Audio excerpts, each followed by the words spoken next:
السلام علیکم ورحمۃ اللہ وبرکاتہ، نحمدہ ونصلی علی رسولہ الکریم، اما بعد فاعوذ باللہ من الشیطان الرجیم، بسم اللہ الرحمن الرحیم، رب اشرح لی صدری ویسر لی امری واحلل عقدۃ من لسانی یفقہوا قولی۔ اللہ سبحانہ وتعالیٰ کا حکم ہے کہ قرآن مجید پڑھنے سے پہلے ہم اللہ کی پناہ میں اپنے آپ کو دیں اور شیطان مردود جو وسوسے ڈالتا ہے دلوں میں، الذی یوسوس فی صدور الناس، اس سے بچنے کے لیے اپنے آپ کو ایک خاص حفاظت میں لائیں۔ اعوذ باللہ من الشیطان الرجیم پڑھے تو سب سے پہلے ہم اس کا ترجمہ دیکھتے ہیں۔ سورۃ النحل آیت 98 میں اللہ سبحانہ وتعالیٰ کا ارشاد ہے وَإِذَا قَرَأْتَ الْقُرْآنَ فَاسْتَعِذْ بِاللَّهِ مِنَ الشَّيْطَانِ الرَّجِيمِ، جب تم قرآن کی تلاوت کرو تو شیطان مردود سے اللہ کی پناہ مانگ لو۔ پھر اسی طرح قرآن مجید پڑھنے کا ادب یہ ہے کہ اس سے پہلے بسم اللہ الرحمن الرحیم کو بھی پڑھا جائے، کیونکہ ہمیں کیا حکم ہے کہ ہر کام کا آغاز ہمیں بسم اللہ سے کرنا چاہیے۔ اسی لیے آپ دیکھتے ہیں کہ سوائے سورۃ التوبہ کے ہر سورت کے شروع میں بسم اللہ الرحمن الرحیم لکھی ہوتی۔ یہ یاد رکھیے کہ وہ سورت کا حصہ نہیں ہوتی، بسم اللہ الرحمن الرحیم الگ ایک مستقل آیت ہے۔ تو سورۃ الفاتحہ سے پہلے اعوذ باللہ من الشیطان الرجیم اور بسم اللہ الرحمن الرحیم لکھیے۔ اعوذ میں پناہ لیتی ہوں، باللہ اللہ کی، من سے، الشیطان شیطان، الرجیم مردود، میں پناہ لیتی ہوں اللہ کی شیطان مردود سے، اور بریکٹ میں آگے لکھیے بچنے کے لیے۔ سورۃ الفاتحہ ترتیب کے اعتبار سے قرآن مجید کی پہلی سورت ہے۔ فاتحہ کا لفظ فاتحہ سے ہے۔ فاتحہ کا معنی ہے کھولنے والی، آغاز، ابتدا، اوپننگ۔ اس سورت کو ام القرآن بھی کہا جاتا ہے، قرآن کی ماں۔ السبع المثانی بھی کہا جاتا ہے، 7 بار بار دہرائی جانے والی آیات، کیونکہ ہم دن میں سب سے زیادہ قرآن مجید کا یہی حصہ پڑھتے ہیں نمازوں وغیرہ میں۔ اسے شفا بھی کہا گیا، اس کو صلاۃ بھی کہا جاتا ہے، کیونکہ اس کے بغیر صلاۃ نہیں ہوتی، نماز نہیں ہوتی۔ بہت ہی برکت اور عظمت والی صورت ہے۔ حدیث میں آتا ہے عن ابن عباس قال بینما رسول اللہ صلی اللہ علیہ وسلم وعنده جبریل علیہ السلام اذ سمع نقیزا فوقه فرفع جبریل علیہ السلام بصره الى السماء فقال هذا باب قد فتح من السماء ما فتح قط، قال فنزل منه ملك فأتى النبي صلى الله عليه وسلم فقال ابشر بنورين اوتیتهما لم يؤتهما نبي قبلك، فاتحة الكتاب وخواتيم سورة البقرة، لم تقرأ حرفا منهما الا اعطيته۔ حضرت عبداللہ بن عباس رضی اللہ عنہ سے روایت ہے، رسول اللہ صلی اللہ علیہ وسلم بیٹھے ہوئے تھے اور آپ کے پاس جبریل بیٹھے تھے۔ اتنے میں جبریل علیہ السلام نے آسمان کے اوپر دروازہ کھلنے کی آواز سنی، تو انہوں نے اپنی آنکھ اوپر اٹھا کر دیکھا، پھر کہا یہ آسمان کا وہ دروازہ ہے جو کبھی نہیں کھلا تھا۔ پھر اس میں سے ایک فرشتہ اترا اور رسول اللہ صلی اللہ علیہ وسلم کے پاس آیا اور کہا مبارک ہو، آپ کو 2 نور وہ عطا ہوئے جو آپ سے پہلے کسی نبی کو نہیں دیے گئے۔ اور جبریل نے یہ بھی بتایا کہ یہ فرشتہ اس سے پہلے کبھی زمین پر نہیں آیا، اور وہ کیا خوشخبری لے کر آیا تھا کہ ایک یہ سورۃ الفاتحہ جو آپ کو ملی، یہ آپ سے پہلے کسی اور کو نہیں ملی، اور دوسرا سورۃ البقرہ کی آخری 2 آیات۔ اور یہ خوشخبری بھی دی کہ جو ان کو پڑھ کر دعا کرے اس کی دعا قبول ہوتی ہے۔ لہٰذا جو سورت اس وقت آپ پڑھنے جا رہے ہیں، یہ سورت قرآن مجید کی انتہائی اہم سورت ہے، بہت ہی مبارک سورت ہے، وہ عطا ہوئے۔ سورت فاتحہ کا ایک تو مشہور نام ہے جو ہم سب کو معلوم ہے، الفاتحہ، سورت الفاتحہ، لیکن اس کے علاوہ بھی اس کے کچھ نام ہیں۔ ان میں سے ایک نام ام القرآن، سورت الشفا، الصلاۃ، ویسے تو اور بھی ہیں لیکن ضرورت نہیں، اتنا ہی کافی ہے۔ بتانے کا مقصد یہ تھا کہ اس سورت کی اہمیت کتنی زیادہ ہے، کب کس کے زیادہ نام رکھے جاتے ہیں، جب اس سے زیادہ پیار ہو۔ آپ نے بھی تجربہ کیا ہوگا مجھے یاد ہے کہ میں اپنے بچوں کو ہر تھوڑے عرصے بعد ایک نئے نام سے پکارتی تو ان کا اصلی نام تو وہی رہتا تھا، لیکن ہر تھوڑے دن کے بعد جو ان کی عادتیں بدلتی، جب بچے گرو کرتے نا تو نئی نئی شرارتیں کرتے، تو جو ان کی نئی شرارت آتی تو میں ایک نیا نام رکھ دیتی ان کا. تو اس سے مجھے احساس ہوا کہ یہ بھی ایک محبت کی علامت ہوتی ہے. تو سورۃ الفاتحہ کی جو عظمت ہے اور جو اس کا مقام ہے اور مرتبہ ہے، اس کی بنا پر اس کے سب سے زیادہ نام ہے دوسری صورتوں کے مقابلے میں، یہ صرف اس کی اہمیت کی وجہ سے. ٹھیک ہے. تو سورۃ الفاتحہ کتاب اللہ کی سب سے عظیم ترین صورت ہے، اور اس کی عظمت کی ایک وجہ یہ بھی ہے کہ اسے نماز میں پڑھنا فرض قرار دیا گیا ہے. اس کے بغیر نماز ہوتی نہیں. اگر کوئی شخص ساری نماز پڑھ لے لیکن سورۃ الفاتحہ نہ پڑھے تو اس کی نماز ہی نہیں، اس کو دوبارہ پڑھنی ہوگی. تو یہ نماز میں بھی ریڑھ کی ہڈی کی طرح، جیسے اگر انسان کی جو بیک بون ہے اگر اس کو کچھ ہو جائے تو انسان نہ کھڑا ہو سکتا نہ بیٹھ سکتا ہے، بالکل پیرالائز ہو جاتا ہے. تو اسی طرح ایسی نماز جس میں سورۃ الفاتحہ نہ ہو، وہ نماز کیسی؟ جیسے پڑھی نہیں، جیسے ہے ہی نہیں. اور اس کو السبع المثانی بھی کہا جاتا ہے، اور السبع المثانی کا مطلب ہے بار بار دہرائی جانے والی آیات. کتنی دفعہ دہراتے ہیں ہم ان آیات کو؟ دن میں کتنی دفعہ پڑھتے ہیں سورۃ فاتحہ؟ کتنی دفعہ پڑھتے ہیں؟ 17 تو فرض ہیں، اور فجر کی 2 سنتیں بھی بہت ہی اہم ہیں. نبی صلی اللہ علیہ وسلم نہ ان کو کبھی سفر میں چھوڑتے تھے، نہ کبھی گھر میں، نہ بیماری میں، کسی حال میں فجر کی 2 سنتیں نہیں چھوڑتے تھے. تو 17 میں 2 اور ایڈ کر لیں تو کتنا ہو گیا؟ 17 + 2 19 ہو گئے.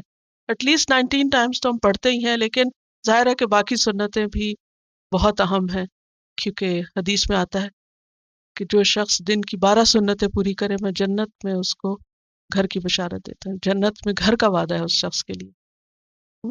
ہم سب گھر چاہتے ہیں، ہر عورت کو گھر بنانے کا شوق ہوتا ہے، گھر خریدنے کا شوق ہوتا ہے. سب کو ہے، یہ کوئی نہیں، سب کو ہوتا ہے، ان کو فطری شوق ہے. یہ تو پرندوں میں بھی ہوتا ہے، جانوروں میں بھی ہوتا ہے، اس سے کوئی بری بات نہیں ہے. اور گھر بھی کیسا بنانے کا شوق ہوتا ہے؟ خوبصورت ترین. تو کوئی گھر جنت سے زیادہ خوبصورت نہیں. اور جب ایک وعدہ ہے، پرومس ہے کہ اگر تم یہ 12 پوری کر لو تو تمہیں یہ مل جائے گا، تو ہم اس کے لیے سستی کر جاتے، ادھر ادھر ہو جاتے. وہ فرض پورا ہو گیا، کافی، اتنا بھی کافی، اس سے زیادہ کیا. ہاں؟ اگر آپ اپنے ساتھ تھوڑی سی غور و فکر کریں تو آپ دیکھیں کہ مثلا ظہر میں 4 سنتیں پڑھنے کے لیے کتنے منٹ لگیں؟ 5 7 8، میکسیمم 8 لگتے ہیں. اگر آرام سے پڑھے تو 8 منٹس لگتے ہیں. 8 منٹس تو کوئی مشکل نہیں ہے. بہرحال عادت بنانے کی ضرورت ہے انشاءاللہ. تو سورۃ الفاتحہ قرآن پاک کی اہم ترین سورت ہے، اور اس کا مشہور نام فاتحہ اس لیے ہے کہ یہ فاتحۃ الکتاب ہے، فاتحۃ القرآن ہے. اس سے قرآن پاک کی اوپننگ ہوتی ہے، قرآن پاک کا آغاز ہوتا ہے. بسم اللہ الرحمن الرحیم. الحمد للہ رب العالمین. الحمد، حمد الگ ہے، الگ ہے. عربی زبان میں ال کا بھی معنی ہوتا ہے، اور ال کئی ایک معنوں میں استعمال ہوتا ہے، لیکن عام طور پر ال جو ہے وہ کسی کامن ناؤن کو پراپر ناؤن بناتا ہے، یعنی کسی عام کو خاص بنا دیتا ہے، نکرہ کو معرفہ کر دیتا ہے، خاص کا معنی دیتا ہے. جیسے انگریزی میں دا کا لفظ، جیسے بک اینڈ دی بک. اور حمد جو ہے ہا میم دال، حمد. حمد کہتے ہیں تعریف کو. تعریف کے لیے ایک اور لفظ بھی استعمال ہوتا ہے، مدح، میم دال ہے. مدح کس کو کہتے ہیں؟ تعریف کو، جو عام طور پر کس کے لیے ہوتی ہے؟ مخلوق کے لیے ہوتی ہے. حمد اللہ کے لیے ہوتی ہے، لیکن مدح مخلوق کے لیے ہوتی ہے. عموماً لوگ بادشاہوں کی تعریف میں قصیدے لکھتے تھے، ہاں؟ تو دونوں میں تھوڑا فرق ہے. حمد کسی کے کمال کی تعریف کرنا ہوتا ہے. حمد صرف اس کے لیے ہوتی ہے جس میں پرفیکشن ہوتی، اور پرفیکشن صرف اور صرف اللہ کے لیے. اس لیے الحمد بھی کس کے لیے ہے؟ اللہ کے لیے. اور پرفیکشن کے ساتھ یہ کہ اس تعریف میں محبت اور تعظیم بھی ہوتی ہے. محبت کا معنی کیا ہے؟ لو اینڈ تعظیم، رسپیکٹ، کسی کو بڑا سمجھنا. تو حمد کا کیا معنی ہوا؟ تعریف کس پر؟ اس کی پرفیکشن پر. کیسی تعریف؟ جس میں کیا ہو؟ محبت اور تعظیم ہو، رسپیکٹ ہو. اس کو کہتے ہیں حمد. کس کے لیے؟ للہ، اللہ کے لیے.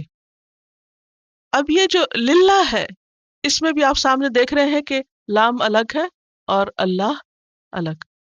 عربی زبان میں حروف کے بھی معنی ہوتے ہیں. حروف میں لیٹرز، جیسے الف با تا تھا، آج آپ نے پڑھا نا. تو سب کے تو نہیں، لیکن بہت سارے جو لیٹرز ہیں ان کے بھی معنی ہوتے ہیں. تو لام کا مطلب ہے کے لیے، فور. اللہ ہی اللہ.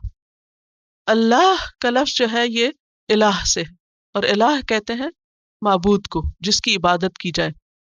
ویسے الہ کا معنی ہوتا ہے عربی میں حیران کر دینا، اور مألوہ وہ چیز جس پر انسان حیران ہو جائے، جس میں عقل گم ہو جائے. اللہ سبحانہ و تعالی ایسا معبود ہے کہ جس کو ہم نہ دیکھ سکتے ہیں، لیکن اس نے اتنا کچھ بنا رکھا ہے، اس کی اتنی زیادہ کریشن ہر طرف پھیلی ہوئی ہے کہ جس کو دیکھ دیکھ کر ہماری عقل گم ہو جاتی. پہلے آپ لفظ سمجھ لیں، پھر حیران پریشان ہوں گے. اس سے پھر الہ کا مطلب سمجھ آتا ہے کہ واقعی وہی معبود ہے، وہی حمد کے قابل ہے. تو الحمد للہ، ساری حمد، خاص حمد، تعریف صرف اللہ کے لیے ہے. اس کا کیا مطلب ہے؟ کسی اور کے لیے ہمیں تعریف نہیں کرنی چاہیے، کسی کی تعریف نہیں کرنی چاہیے. تعریف کرنا منع ہے. آپ کو اپنے بچے کی تعریف نہیں کرنی چاہیے. ہاں؟ ہم تو یہ کہہ رہے ہیں ساری تعریف اللہ کے لیے اور خاص تعریف اللہ کے لیے، اور ابھی ہم کہہ رہے ہیں کہ پتہ نہیں بچوں کی تعریف کرنی چاہیے نہیں، یا کسی کی بھی خوبی کی تعریف کرنی چاہیے نہیں، یا اللہ کے سوا کسی اور میں کوئی خوبی ہے بھی یا نہیں. فرق کیا ہے؟ What's the difference? اللہ کی ذات کیسی ہے؟ پرفیکٹ. لہذا اس کی تعریف بھی کیسی؟ پرفیکٹ. اللہ کی باقی مخلوق میں بھی خوبیاں ہیں. ایک پھول کو دیکھ کے اس کی تعریف کریں گے یا نہیں؟ آسمان کا اچھا رنگ دیکھ کے تعریف کریں گے یا نہیں؟ کسی انسان کو دیکھ کے، کسی بچے کو دیکھ، ہم دن میں پتہ نہیں کتنی دفعہ تعریف کرتے ہو. تعریف کرنا اسلام میں منع نہیں ہے، لیکن مخلوق کی تعریف ویسی نہیں جیسی اللہ کی تعریف. مخلوق کی تعریف بعض اوقات صرف ایک وقتی جذبے کے تحت بھی ہوتی ہے، حقیقی نہیں ہوتی. بعض لوگ تو جھوٹ بھی شامل کر لیتے ہیں تعریف. بٹرنگ کرنا، چاپلوسی کرنا، خوشامد کرنا، یہ سارے لفظ کہاں سے آئے؟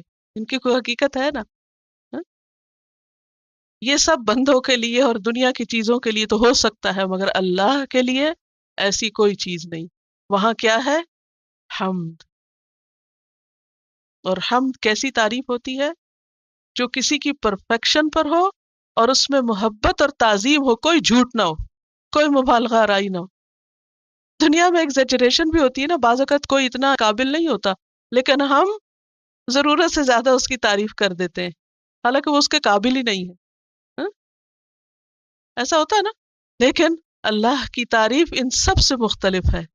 الحمد، سب تعریف، پرفیکٹ تعریف، جس میں محبت بھی ہماری شامل ہے اور تعظیم بھی شامل ہے، اور مکمل تعریف ہے جو کسی خوف کی وجہ سے نہیں. کیونکہ بعض اوقات انسانوں کی تعریف کس لیے کر دیتے ہیں؟ خوف سے. مثلا اگر آپ کو پتہ چلے کوئی آپ کو مارے گا، یا جیسے بچہ، بعض اوقات بچوں کی میں اس لیے زیادہ باتیں کر رہی ہوں کیونکہ آپ خواتین ہیں زیادہ تر، یا گھر میں اگر آپ بڑی بہن بھی ہے تو ہو سکتا ہے چھوٹے بہن بھائی ہوں یا بچے ہوں. بچے سب کو پیارے لگتے ہیں، اس لیے وہ ہر ایک کو سمجھ آنے والی بات ہے.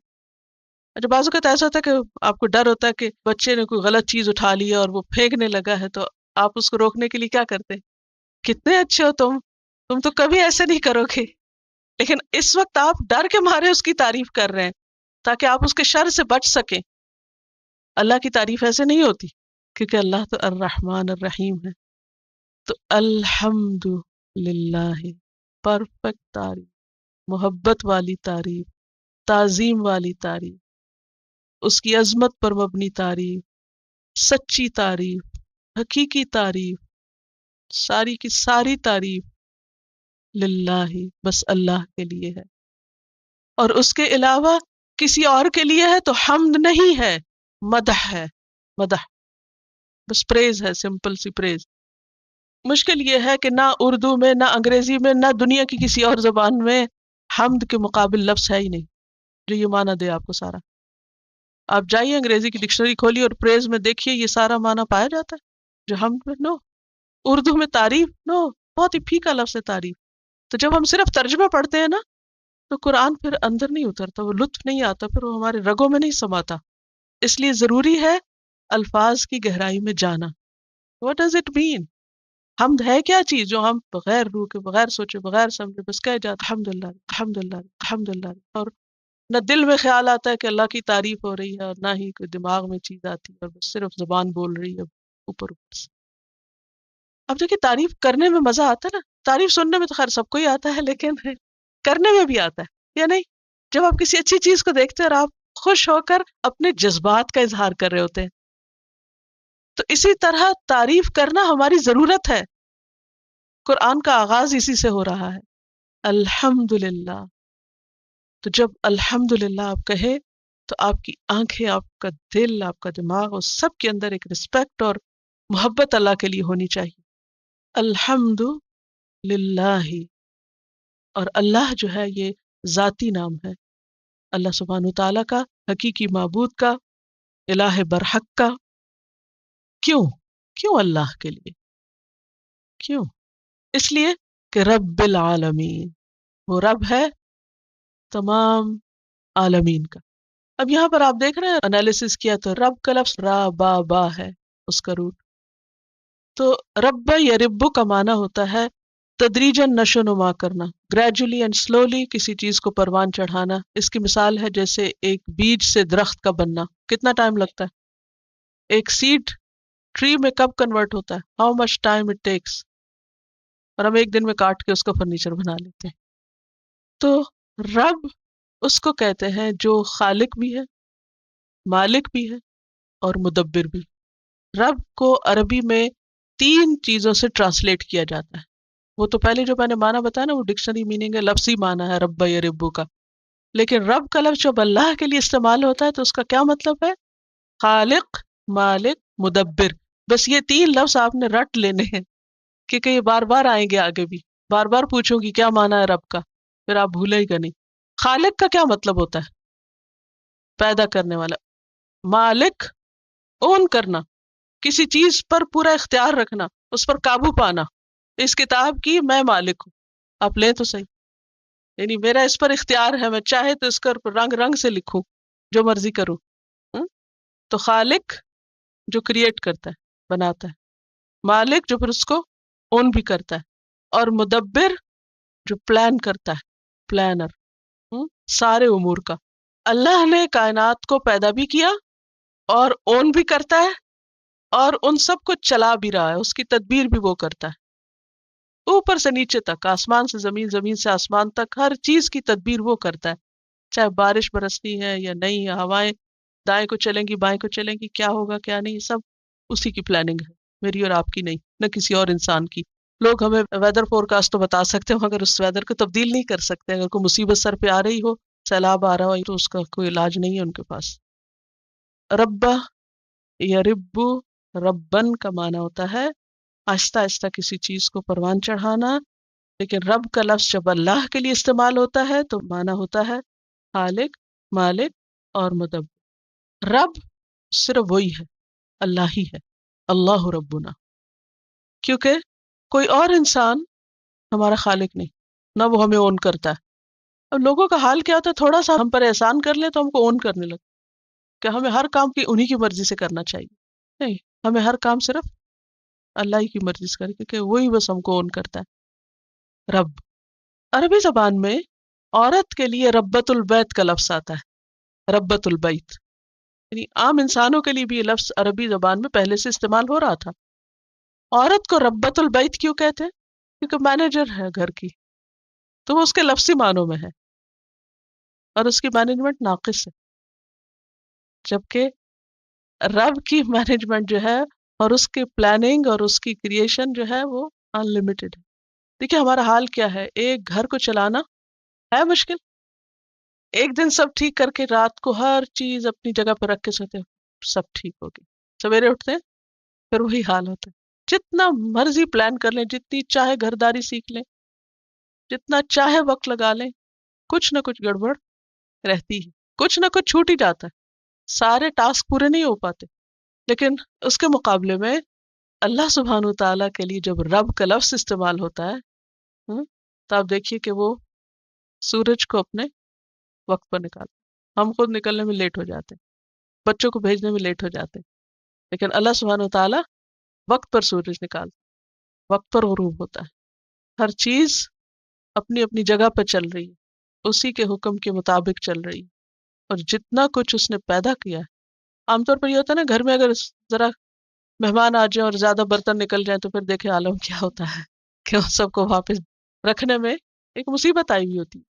لیکن اللہ تعالیٰ کی کریشن، میں یہ کمپیریزن اس لیے گھر کا کریں کیونکہ آپ لوگ گھر چلاتے ہیں، اور یا اگر گھر نہیں آپ میں سے کوئی چلاتا ہے تو کوئی بزنس چلاتا ہے یا کوئی آفس یا اپنے ورک پلیس یا کسی بھی چیز جہاں بھی آپ کو مینجمنٹ کا کام کرتے ہیں وہاں اس کی مثال کو آپ سامنے رکھیے.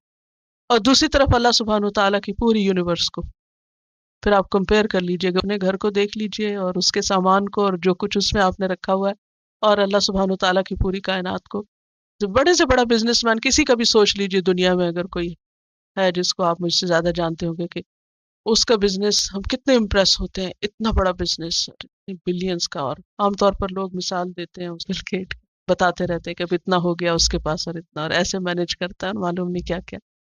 اس کو سوچ لیجئے، ایک طرف بل گیٹ کو سوچ لیجئے اور دوسری طرف پھر آپ دیکھیے کہ اصل رب کون ہے اور اصل مدبر اور پلاننگ کرنے والا کون ہے اور چلانے والا، اور اس کی اونرشپ کیا ہے اور دنیا کے ان لوگوں کی اونرشپ کیا ہے، اور ہمیں کس سے متاثر ہونا چاہیے اور کس کی بات ماننی چاہیے اور کس کی طرف رجوع کرنا چاہیے.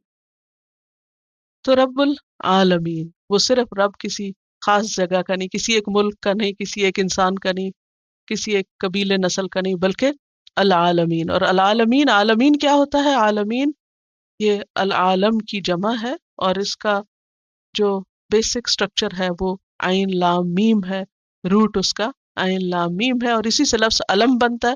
اور علم کہتے ہیں نشانی کو، علم نشانی کو کہتے ہیں، اور عالم اسی سے نکلا ہے. ہر وہ مخلوق جو اللہ کے وجود اور اس کی معرفت کی طرف ہماری رہنمائی کرے. عالم کیا چیز ہے؟ ہر وہ چیز، اللہ کی ہر وہ کریشن، چاہے وہ ہمارا سیل ہی کیوں نہیں، چھوٹے سے چھوٹی چیز، یا کوئی سورج کو لے لیجیے، درخت کو لے لیجیے، آسمان کو لے لیجیے، اللہ کی کریشن کی ہر چیز کیا ہے؟ علم، جس سے ہمیں کیا پتہ چلتا ہے؟ کریٹر کا پتہ چلتا ہے. تو علم نشانی جو ہمیں کریٹر کی طرف رہنمائی کرے، اس کی پہچان کرائے. تو اللہ کے سوا باقی ساری چیزیں کیا ہے؟ عالم ہے. کریٹر ایک ہے اور باقی ساری اس کی کریشن ہے. تو اس کی کریشن میں سے جو بھی کوئی چیز ہم کو نظر آتی ہے جس سے ہمیں اس کی پہچان ہوتی ہے یا جو ہمیں اس کی طرف لے جاتی ہے، ویسے تو ہر چیز ہی لے جاتی ہے، الگ بات ہم کو نظر نہ آئے، ہاں؟ تو وہ سب کیا ہے؟ عالم ہے. سمجھ آئی کیا ہے عالم؟ عالم کا، چلیے عالمین کا سنگولر کیا ہے؟ عالم. عالم کا روٹ کیا ہے؟ عین لام میم. عین لام میم سے علم بنتا ہے. علم کس کو کہتے ہیں؟ نشانی. آپ نے اردو میں بھی علم کا لفظ جھنڈے کے لیے سنا ہوگا. سوال ہوتا ہے وہ کس لیے ہوتا ہے؟ جھنڈا کیوں اٹھاتے ہیں لوگ؟ نشانی. بس اب یاد رہے گا آپ کو. تو علم، عالم، نشانیاں جس سے کیا پتا چلے؟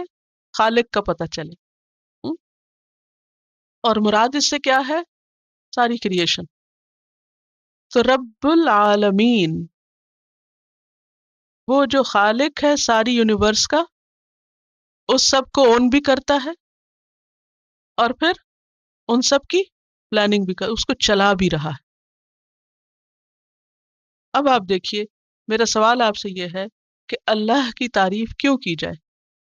الحمدللہ کیوں؟ اس لیے کہ وہ رب العالمین، ہر چیز کو اس نے پیدا کیا، کسی اور نے کیا ہو؟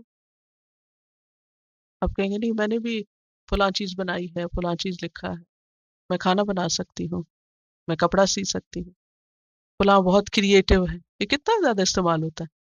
شی از ویری کریٹو، روز نئی نئی چیزیں بناتی.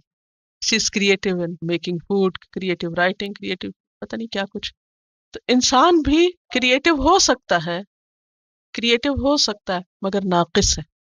اس کی کریشن میں نقص ہے، اس کی کریشن اوریجنل نہیں ہے. ہم عموماً کریٹو چیز کہتے ہیں جو اوریجنل ہو، حالانکہ اوریجنل کچھ بھی نہیں. اگر کسی نے کوئی نئی ریسیپی ایجاد کر لی تو وہ جو انگریڈینٹس ہیں وہ کہاں سے آئیں؟ وہ تو اس نے خود نہیں اگائے یا بنائے، وہ تو ریڈی میڈ ہی لی ہے نا چیزیں. تو صرف کسی چیز کو نئے طریقے سے مکس کرنے کا نام کریٹیوٹی ہو گیا، یا کوئی ایک نیا اچھوتا خیال لے آنے کا نام کریٹیوٹی ہے؟ نہیں. اصل کریٹر وہ ہے جو اوریجنیٹر بھی ہے، اور کریٹر وہ ہوتا ہے جو کچھ نہ سے کچھ بنائے. کچھ چیزوں سے کچھ اور بنا لینا یہ کریٹو ہونا نہیں ہے. میری بات سمجھ میں آ رہی؟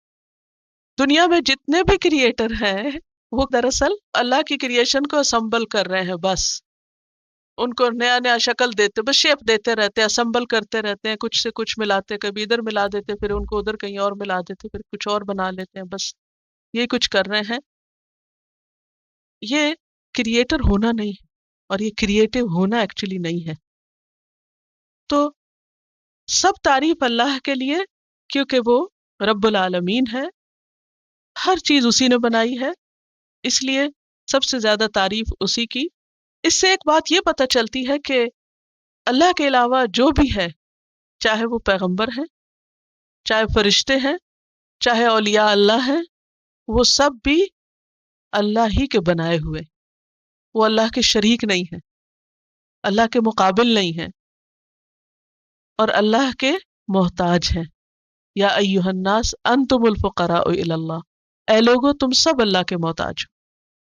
تو الحمدللہ رب العالمین، سب تعریف اللہ کے لیے ہے جو رب ہے تمام جہانوں کا.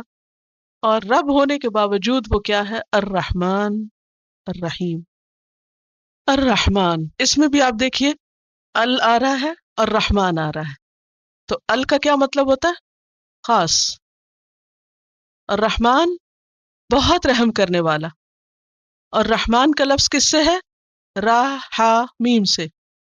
رحمت کا لفظ اردو میں بھی آپ جانتے ہیں، بولتے رہتے ہیں. ہاں؟ رحمت اللہ سبحانہ تعالیٰ کی خاص صفت ہے. صفت کیا ہوتا ہے؟ وصف کیا ہوتا ہے؟ کوالٹی اللہ کی کوالٹی ہے. وَرَبُّكَ الْغَنِيُّ ذُو الرَّحْمَةِ، اور تیرا رب غنی ہے، رحمت والا ہے. رحمت اس کی صفت ہے. اور رحمان کا لفظ جو ہے یہ فعلان کے وزن پر ہے. رحمان، فعلان. عربی زبان میں جو لفظ فعلان کے وزن پر آتے ہیں، وزن کا مطلب یہ کہ اتنے ہی حرف ہے، وہی بولنے کا انداز ہے، تو اس میں بہت وسعت ہوتی. رحمان، بہت زیادہ رحم فرمانے والا. الرحیم، رحمان میں بھی رحمت کی بات آ گئی، دوبارہ پھر کیوں الرحیم کی بات ہوئی؟ دونوں میں معنی کے اعتبار سے تھوڑا سا فرق ہے. رحمان میں تو کثرت اور وسعت اور بھر جانا، کسی چیز کا زیادہ ہونا اور بھر جانا، اس کے لیے آتا ہے فعلان کا وزن. عربی میں یہ بھی ہوتا ہے، جیسے کوئی بہت غصے میں ہو تو کہتے ہیں غضبان، یعنی غصے سے بھرا ہوا اور بہت زیادہ غصے میں. اسی طرح عربی میں کہتے ہیں عطشان، بہت زیادہ پیاسا. اسی طرح جوعان، بہت زیادہ بھوکا. تو فعلان کے وزن پر جو بھی عربی میں لفظ آتے ہیں ان میں زیادتی بھی ہے اور کسی چیز کا بھرا ہوا ہونا بھی ہے، کثرت. تو اللہ سبحانہ تعالیٰ کی رحمت عام ہے. اللہ کی رحمت دو طرح کی ہے، ایک عام ہے اور ایک خاص ہے. تو رحمت عام جو ہے، جو سب کے اوپر چھائی ہوئی ہے، ہر ایک پہ چھائی ہوئی ہے دنیا میں، چاہے وہ انسان ہو، جن ہو، حیوان ہو. حتیٰ کہ حدیث میں آتا ہے کہ جنگلی جانور ہوتے ہیں نا جو اور جانوروں کا شکار کرتے ہیں، وہ اگر اپنے بچے سے ہاتھ اٹھا لیتے اور ان کو نہیں کھا جاتے تو یہ بھی اللہ ہی کی رحمت کی وجہ سے، تو اللہ نے ان کے دلوں میں رحمت ڈالی، تو وہ ہر جگہ پر اس کی رحمت ہے، یعنی ہر چیز کو گھیرا ہوا ہے جس کی وجہ سے یہ دنیا چل رہی ہے۔ تو یہ سب کے لیے، چاہے کوئی مسلمان ہو، کافر ہو، مشرک ہو، منافق ہو، کوئی اچھا ہو، برا ہو، لیکن اللہ کی اس پر رحمت عام ہے، اسی وجہ سے ہم سب جی رہے ہیں، اسی وجہ سے ہم سب کھا پی رہے ہیں۔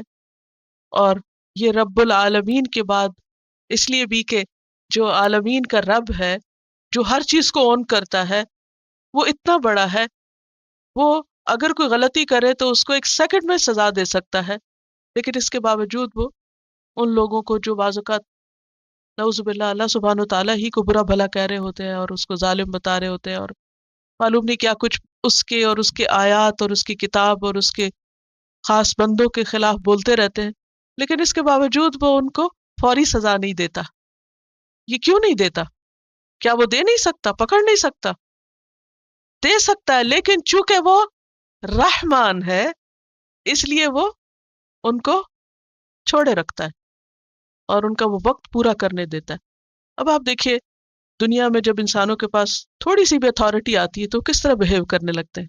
آپ اس کو بتائے گا کس طرح بہیو کرتے؟ اتھارٹی کے مختلف درجے ہوتے ہیں نا، کسی کے پاس تھوڑی ہوتی، کسی کے پاس اس سے زیادہ، کسی کے پاس بہت ہی زیادہ۔ ماں کے پاس اتھارٹی سارا دن بچوں کو ڈانٹ ڈپٹ کرتی رہتی، اور دنیا میں آپ دیکھیں اتھارٹی کی مثالیں، مثلاً دنیا میں مختلف جو ممالک ہیں ان میں ہر طرح کے ہیں، کوئی تھرڈ ورلڈ ہے، کوئی اس سے اوپر ہے، کوئی اپریشن اینڈ پرائڈ۔ تو جس کے پاس جتنی اتھارٹی آتی جاتی ہے نا، اس کا غرور اور اس کا تکبر اتنا ہی بڑھتا چلا جاتا ہے، اور پھر وہ سمجھتا ہے اسے کوئی پوچھنے والا نہیں، وہ جس پہ جتنا چاہے ظلم ڈھائے، جو مرضی کرے۔ ایسا ہوتا ہے نا؟ اور بعض اوقات وہ یہ نہیں دیکھتے کہ کس کو تکلیف ہوگی اور کس کو آرام ہوگا اور کس کے ساتھ ظلم ہوگا اور کس کے ساتھ انصاف ہوگا، وہ جو چاہے کرتے ہیں۔ لیکن اللہ سبحانہ و تعالیٰ ایسا نہیں کرتا۔ آپ دیکھیں کہ جن لوگوں کے پاس طاقت اور قوت ہوتی ہے، جب انہیں پتہ چلتا ہے کہ فلاں ہمارے خلاف ہے تو وہ کیا کرتے ہیں؟ فوراً پکڑنے کی کرتے ہیں۔ لیکن اللہ سبحانہ و تعالیٰ کے خلاف کتنے لوگ ہیں؟ دنیا بھری پڑی ہے ایسے لوگوں سے جو اللہ کو مانتے ہی نہیں، یا اس کے ساتھ شرک کرتے ہیں، یا اس کا حق نہیں دیتے، یا اس کی اطاعت نہیں کرتے، لیکن اس کے باوجود وہ کیا کر رہا ہے؟ ان کو کھانے پینے دے رہا ہے یا نہیں؟ ہاں؟ فائدہ اٹھانے دے رہا ہے، ہنسنے دے رہا ہے، بھاگ رہے ہیں، دوڑ رہے ہیں، دنیا پہ اپنی مرضیاں منمانیاں کر رہے ہیں۔ یہ کیوں ہے؟ اس لیے کہ وہ رحمان ہے، لیکن اس سب کی ایک لمٹ اور حد ہے۔ تو اس کی اب ایک اور قسم کی رحمت ہے، اور وہ ہے خاص، اسپیشل، خاص رحمت، اور اس کے لیے یہاں لفظ آیا ہے الرحیم، جو فعیل کے وزن پر ہے۔ اور رحیم کا مطلب ہوتا ہے بار بار اور مسلسل رحمت کرنا، ہمیشہ رحمت کرنا، اور یہ ہمیشہ کی رحمت پھر اس کے صرف فرما بردار بندوں کے لیے ہوگی۔ اللہ سبحانہ و تعالیٰ کی رحمت کے 100 حصے، جس میں سے ایک صرف دنیا میں ہے اور 99 قیامت کے دن، لیکن یہ 99 ان کے لیے اب رہ جائیں گے جو اس پر ایمان لاتے، جو اس کو مانتے، جو اس کی اطاعت کرتے، لیکن پھر غلطیاں کرتے، تو وہ اپنی رحمت کے ساتھ ان کو معاف کرے گا، اور باوجود اس کے کہ ان کے اندر غلطیاں ہوں گی پھر بھی ان کو معاف کر کے ان کو جنت میں داخل کرے گا۔ تو یہ ہوتا ہے الرحیم۔ تو کیا فرق ہے دونوں میں؟ دونوں کے اندر آپ دیکھیں روٹ ایک ہی ہے، را ہا میم، ایک ہی ہے نا۔ کیا کیا باتیں پتہ چلی؟ نمبر ایک کہ رحمت اللہ کی صفت۔ نمبر دو، رحمت کی دو قسمیں، رحمت خاص اور رحمت عام۔ نمبر تین، رحمت کے 100 حصے، ایک دنیا میں 99 آخرت۔ نمبر چار، اس کی رحمت دنیا میں سب کے لیے عام ہے، لیکن قیامت کے دن کس کے لیے خاص ہوگی؟ ایمان والوں کے لیے۔ تو الرحیم وہ مسلسل رحم کرتا رہے گا آخر تک، کس پر؟ ایمان والوں پر۔ اللہ کی تعریف کیوں؟ کیونکہ وہ مالک کائنات ہونے کے باوجود بے حد مہربان ہے۔ سمجھ آ گئی الرحمن الرحیم کی؟ اب آپ بتائیے، نمبر ایک، رحمت اللہ کی صفت۔ رحمت کی دو قسمیں، کون کون سی؟ خاص اور عام، 100 حصے، ایک دنیا میں اور 99 آخرت۔ پھر دنیا میں اس کی رحمت سب کے لیے، فعیل کے وزن پر، فاعین یا لام فعیل، جیسے کریم. آئی نو کہ اٹس قبل از وقت اور ٹو ارلی کہ اس طرح کی باتیں میں آپ سے کروں، لیکن بات یہ ہے کہ اس کے بغیر پھر وہ غور و فکر ہو نہیں سکتا. اور اتنے لفظ آپ کو آتے بھی ہیں، مثلا کریم آتا ہے، سب کو معلوم ہے نا کریم لفظ. عظیم، کوئی اور لفظ بتائیے فعیل کے وزن پر. آپ پڑھتے ہیں شاعری؟ اوکے. شعر جب پڑھتے ہیں تو اس کے آخر میں کیا ہوتا ہے؟ رائم ہوتی ہے نا، وزن ہوتا ہے نا، وزن. بس وہی وزن ہے یہ شعر کا وزن. شعر کب بنتا ہے؟ جب اس کے آخری لفظ ایک جیسے ہوتے ہیں. لیکن اردو میں آپ دیکھیے وہ بس ایسے تکہ بندی سے ایک ایک جیسے لفظ لگا لیتے ہیں، ان کے میننگ میں وہ سملیرٹی نہیں ہوتی. عربی میں جب وزن آتا ہے تو میننگ کی سملیرٹی بھی آتی ہے. اب اس میں آپ دیکھیے کہ جیسے رحیم کی طرح اگر عظیم ہے، کریم ہے، حکیم ہے، عزیز ہے، لطیف ہے، کتنی صفات ہے اللہ سبحانہ و تعالیٰ کی، وہ سب اسی کے اوپر ہے. اور جب اس وزن پہ کوئی چیز آتی ہے تو اس میں تسلسل کا معنی آ جاتا ہے، ہمیشہ مسلسل. لطف آتا ہے یا نہیں ایسے پڑھنے میں؟ اب جیسے اللہ کی صفت کریم ہے، کرم کرنے والا ہے، یہ نہیں ایک دفعہ کیا اور پھر بھول گئے. کیا ہے اس میں؟ تسلسل. کسی چیز میں ہمیشگی ہونا اچھی بات ہے یا نہیں؟ اچھی بات ہے نا. مثلا انسانوں کے اندر صفات ہوتی ہیں، انسانوں کی کوالٹیز ہوتی ہیں. اچھا کچھ کوالٹیز ہوتی ہیں صرف ٹائملی، تھوڑی دیر کے لیے، کنٹینیوٹی نہیں ہوتی، کنسسٹنسی نہیں ہوتی. اچھا کبھی اسمائل کیے کہیں تو کر لیا اور گھر جا کے موڈ آف کر لیا، کوئی تسلسل نہیں. ہاں اسی طرح اور اچھی اچھی صفات، یہی تو بڑے نرمی سے بات کرے اور تھوڑی دیر کے بعد فرعون بن گئے. تسلسل نہیں ہے نا، کہیں نیچے گرے کہیں اوپر چڑھ گئے. اور کبھی تو خوب کام کیا کبھی کچھ بھی نہ کیا، کوئی تسلسل نہیں. ایک دن خوب کھا لیا اگلے دن کچھ بھی نہ کھایا، کوئی تسلسل نہیں، کوئی ہمیشگی نہیں، کوئی کنسسٹنسی نہیں. اچھا اس کا نقصان کیا ہوتا ہے؟ یہ نقص ہے، عیب ہے، اور یہ بندوں میں ہے، اللہ میں نہیں ہے. اللہ ان سارے عیبوں سے پاک ہے، اللہ سارے عیبوں سے پاک ہے. سمجھ آ گئی؟ جو ہم کہتے ہیں نا مستقل مزاج ہونا، وہ کیا ہوتا ہے؟ کچھ لوگ بہت مستقل مزاج ہوتے ہیں، جو کام شروع کرتے ہیں پورا کر کے دم لیتے ہیں. اور جتنے بھی دنیا کے کامیاب لوگ ہیں جن کو آپ سکسیسفل پیپل کہتے ہیں، پروفیشنل، ان کے اندر یہ کوالٹی پائی جاتی، ان کے درجے کی، کہ جو شروع کرتے ہیں مکمل کرتے، ادھورا نہیں چھوڑتے، تھوڑا تھوڑا کرتے ہیں، مسلسل کرتے ہیں، لانگ ٹرم کام کرتے ہیں. اور اس کے برعکس ناکام لوگوں کی صفت کیا ہوتی؟ وہ جو ایک ریس کی کہانی پڑھتے ہیں بچپن سے، اس میں بھی اصل میں تو اسٹیڈ فاسٹنس کی بات ہے نا. کہ کچھوا جو تھا وہ چلتا رہا، خواہ وہ تھوڑا تھوڑا چلتا رہا، اور خرگوش جو تھا وہ چھلانگے لگا کے سو گیا. حالانکہ خرگوش کا چھلانگے لگانا بڑا دل خوش کرتا ہے، مگر کامیابی کس کو ہوئی؟ کچھوے کو. اس میں ہمارے لیے بہت بڑا سبق ہے. جیسے اب قرآن پاک آپ نے شروع کیا نا، تو یہ نہیں کہ ایک دو دن تو بہت جذبے جوش سے آنا اس کے بعد بند کر کے رکھ، نہیں، اس کو تھوڑا تھوڑا تھوڑا مگر کمپلیٹ کرنا انشاءاللہ. تو رحیم کیا آپ سمجھ آ گیا؟ رحم مسلسل، تسلسل کے ساتھ، اینڈ تک. اچھا رب کے اندر بھی کیا ہے؟ یہ سب اللہ کی صفات ہیں.